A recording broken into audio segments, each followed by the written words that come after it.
Okay, so now with that said, there's one aspect of this reading from Philippians chapter 1 that is really theologically significant, and I'd like to kind of reflect on for just a minute.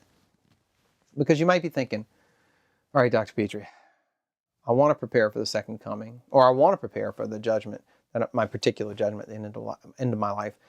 But as I look at my life, it makes me a little nervous, right? As I see my own history of sin, as I see my own, and continue to experience my own human weakness, it actually makes me scared at the idea of the final judgment. It makes me afraid of the second coming. And it is fascinating to me that whereas ancient Christians often look forward to the second coming of Christ with joy and expectation and eagerness and hope, it's often the case that many modern Christians will talk about the second coming as if it's something to be afraid of, or as if it's something to be fearful about, or to be anxious about.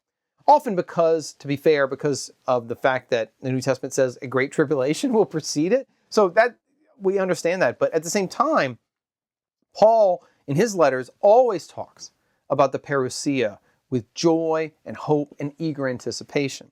So people might say, well, how can I prepare for the second advent with any kind of confidence when I'm such a sinful and weak person? And Paul gives us a clue here in the opening verses of the passage for today. It really is important for us to remember. He says this, in verse 6, he says, I'm sure that he who began a good work in you will bring it to completion at the day of Christ Jesus. What does that mean? Well, here Paul is encouraging the Philippians to approach the day of the Lord, the day of judgment, with confidence, because the good work that has begun in them, the work of their conversion, the work of their growth in holiness, the work of their growth in charity, at the end of the day is the work of Christ himself. It's the work of Christ dwelling in them that is going to bear the fruit of righteousness that he mentions at the end of the passage. So you can already see Paul, in a sense, cutting off at the pass the later error that would be known as the heresy of Pelagianism, right? That we will earn the gift of salvation, that a human being can earn the gift of salvation through their own merits, apart from the work of grace, apart from the work of Christ.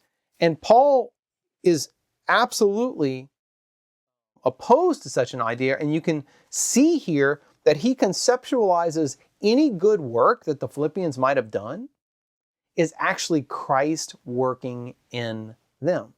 So because of that, he says, I'm confident that the person who began a good work in you through his grace is going to bring that work to completion on the day of the Lord. So there's no reason to be afraid of the final judgment.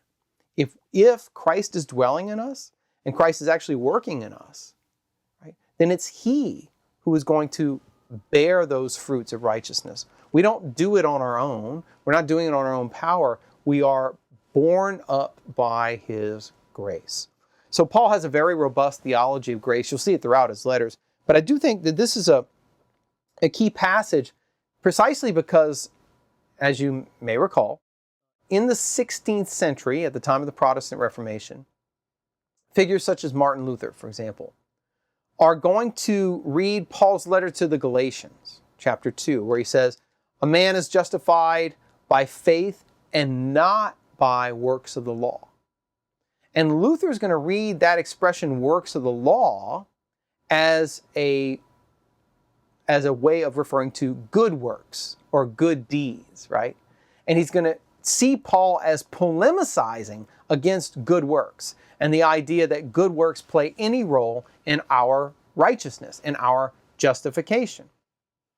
I can go into, it's too far afield right now for me to say what Paul's referring to there, or to go into the whole issue of the context of Galatians and how he's talking about circumcision when he's referring to works of the law, as well as other aspects of the Old Covenant law. But I won't go into that right now.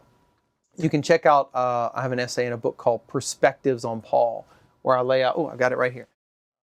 Sorry, I don't usually do that, but I'll grab it. So this book called Perspectives on Paul, I have an essay in here called The Roman Catholic Perspective on Paul, where I talk about works of the law and the relationship between them and good works, and a whole essay on how that's been interpreted over the history of the Catholic tradition. So check that out if you want to look at that. But what's interesting is, in Galatians, Paul doesn't use the expression good works. He uses works of the law, which can be used as a technical term for circumcision and Sabbath and food laws and things like that were particular to Judaism. But here he does use the expression good work, right? He uses, the Greek is ergon agathon, literally ergon is good, a work, and agathon is the adjective for good. So ergon agathon is a good work. But when he actually uses the expression good work, is he critiquing it? No. Is he talking about it in a Pelagian sense, as if it's something we do on our own? No.